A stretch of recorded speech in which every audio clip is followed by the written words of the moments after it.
Selamat siang. Assalamualaikum warahmatullahi wabarakatuh. Pada kesempatan kali ini, kami kelompok 8 akan mempresentasikan materi tentang Artificial Intelligence atau AI in Marketing. Eh, Kepada Ibu Ajeng, sebelum saya lebih lanjut melakukan pembahasan ini, izinkan saya memperkenalkan teman-teman saya yang ikut turut serta dalam pengerjaan proyek ini.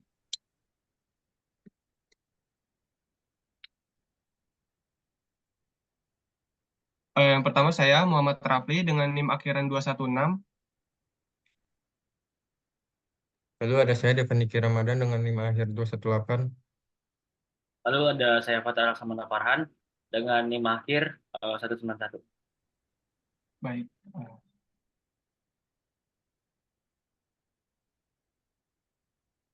Nah, di sini ada materi apa aja sih yang akan dibahas?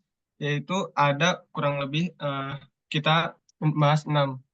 Ada 6 poin di sini, yaitu yang pertama ada pengertian artificial intelligence in marketing, yang kedua ada sejarah artificial intelligence in marketing, yang ketiga ada fungsi artificial intelligence in marketing, yang keempat manfaat menerapkan artificial intelligence in marketing, yang kelima segmentasi pelanggan, dan yang terakhir itu ada studi kasus.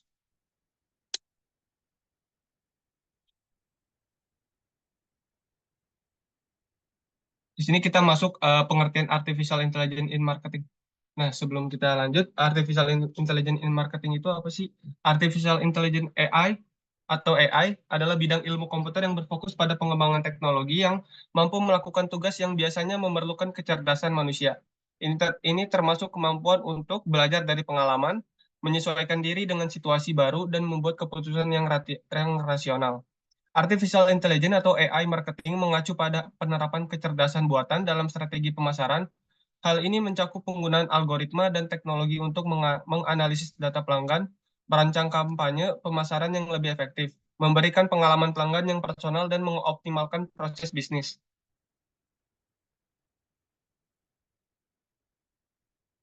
Lalu yang kedua ada eh, sejarah artificial intelligence in marketing. Di sini yang pertama ini ada dari tahun 1950 sampai kurun waktu 1960.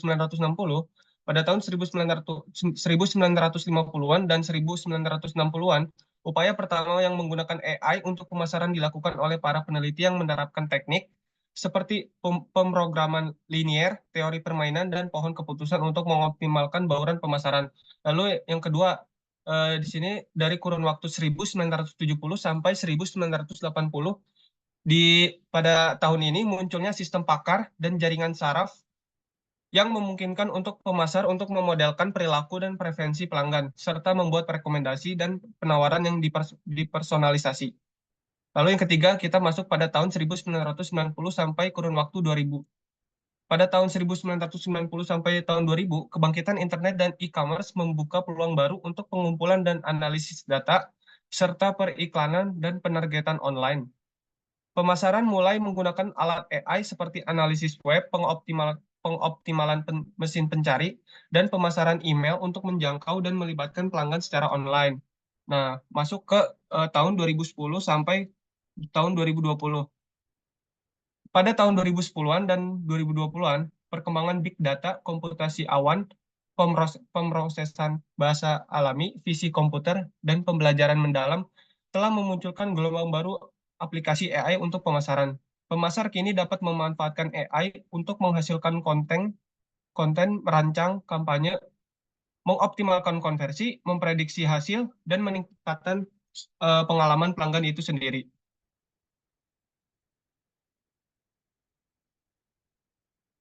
Lalu yang ketiga, di sini ada fungsi artificial intelligence in marketing. Yang pertama ini ada analisis data yang akan dibahas oleh teman saya, Patra Laksamana. Saya. Eh, Selanjutnya ada fungsi AI in marketing yang pertama yaitu analisis data yang mendalam. AI dapat menganalisis data pelanggan dalam skala besar dengan cepat dan akurat. Ini membantu perusahaan memahami perilaku pelanggan, preferensi tren pasar, dan yang dapat digunakan untuk merancang kampanye yang lebih efektif. Lalu yang kedua ada personalisasi konten. Dengan bantuan AI, perusahaan dapat menyediakan konten yang disesuaikan dengan preferensi individu pelanggan. Ini menciptakan pengalaman yang lebih personal dan meningkatkan keterlibatan pelanggan. Lalu yang ketiga ada peningkatan layanan pelanggan. Dengan chatbot berbasis AI, perusahaan dapat memberikan layanan pelanggan yang cepat dan efisien, bahkan dapat merespon pertanyaan hingga 24/7. Lalu yang terakhir ada pengoptimalan SEO. AI dapat membantu untuk mengoptimalkan strategi SEO dengan menganalisis kata kunci dan tren pencarian sehingga meningkatkan peringkat situs web perusahaan dalam hasil pencarian. Dari next. Lalu selanjutnya ada manfaat menerapkan AI. eh, Lalu selanjutnya ada manfaat menerapkan AI in marketing. Yang pertama yaitu meningkatkan efisiensi, yang kedua meningkatkan personalisasi, yang ketiga meningkatkan konversi, lalu yang keempat pengambilan keputusan yang baik, lalu yang terakhir ada meningkatkan pengalaman pelanggan. Go di next.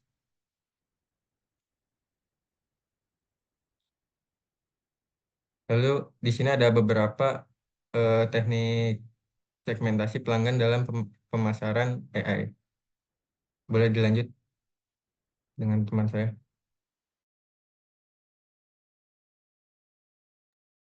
Oke, selanjutnya di sini ada beberapa teknik segmentasi pelanggan dalam pemasaran AI. Yaitu yang pertama adalah segmentasi berbasis data, yang kedua segmentasi berbasis prediksi, yang ketiga ada segmentasi berbasis FPM, dan yang keempat ada segmentasi berbasis clustering, dan yang terakhir ada segmentasi berbasis perilaku. Jadi semua segmentasi itu mempunyai 6 segmentasi. Oke, next.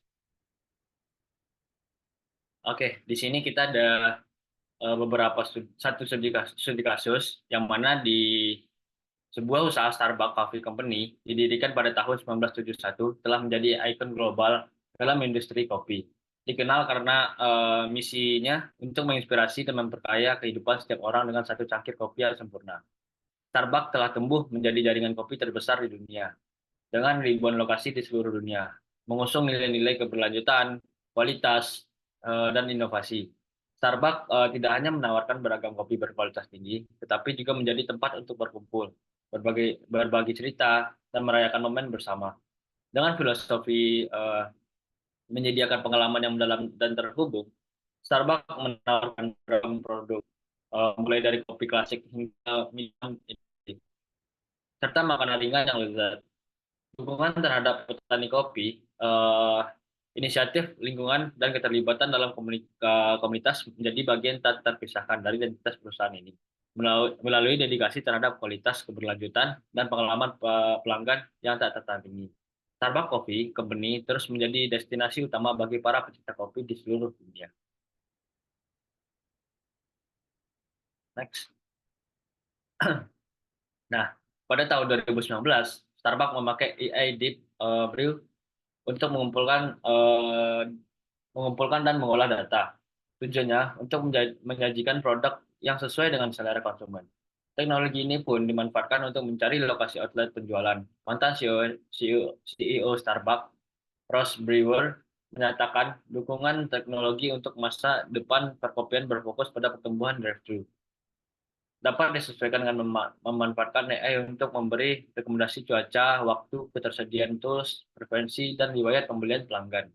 Deepbrew adalah platform berbasis AI yang menggerakkan mesin personalisasi, mengoptimalkan alokasi tenaga kerja dan pengolahan inventaris toko. Teknologi ini diluncurkan oleh Starbucks sebagai langkah transformasi digital. Teknologi Deepbrew dapat membantu pekerjaan dan memperkuat hubungan manusia.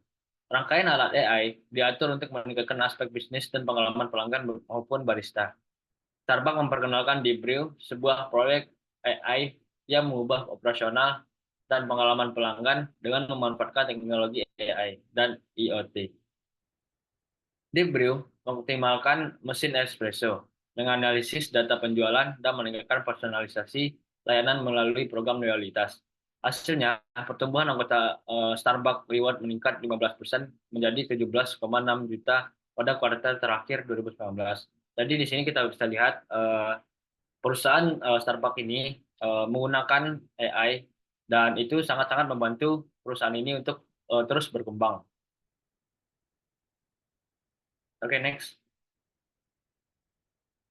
Nah, sekian dulu presentasi kita. Saya balikin lagi kepada Rafli.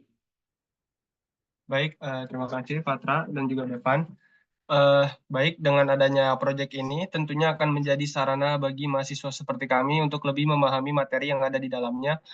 Lalu kami juga berterima kasih sebesar-besarnya kepada Ibu Ajeng yang telah memberi kritik dan saran kepada kami sehingga kami bisa menyelesaikan proyek ini dengan baik. Kurang lebihnya mohon maaf. Wassalamualaikum warahmatullahi wabarakatuh.